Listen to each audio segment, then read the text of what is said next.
কানাডায় সাধারণ নির্বাচনে ক্ষমতাসীন লিবারেল পার্টির জয়ের খবরে উৎসবে মেতে ওঠেন দলটির কর্মী সমর্থকরা।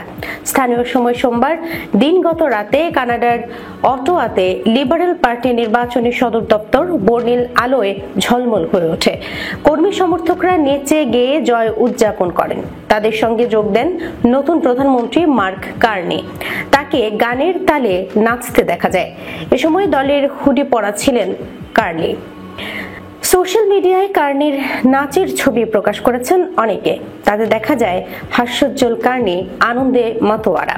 তিনি নেচে জয় উদযাপন করছেন।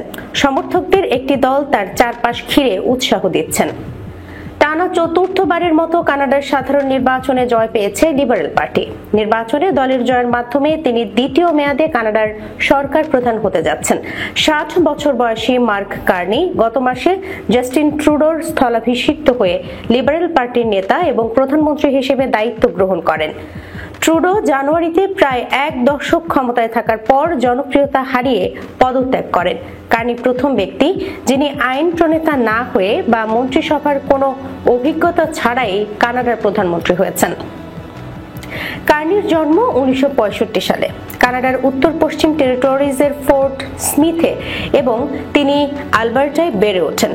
হার্ভার্ড বিশ্ববিদ্যালয় থেকে অর্থনীতিতে স্নাতক এবং অক্সফোর্ড থেকে স্নাতকোত্তর ও ডক্টরেট ডিগ্রি অর্জন করেন। তিনি ব্যাংক অব কানাডা এবং ব্যাংক অব ইংল্যান্ডের গভর্নর হিসেবে দায়িত্ব পালন করেছেন, যা তাকে আর্থিক সংকট মোকাবেলায় দক্ষ নেতা হিসেবে পরিচিত করেছে।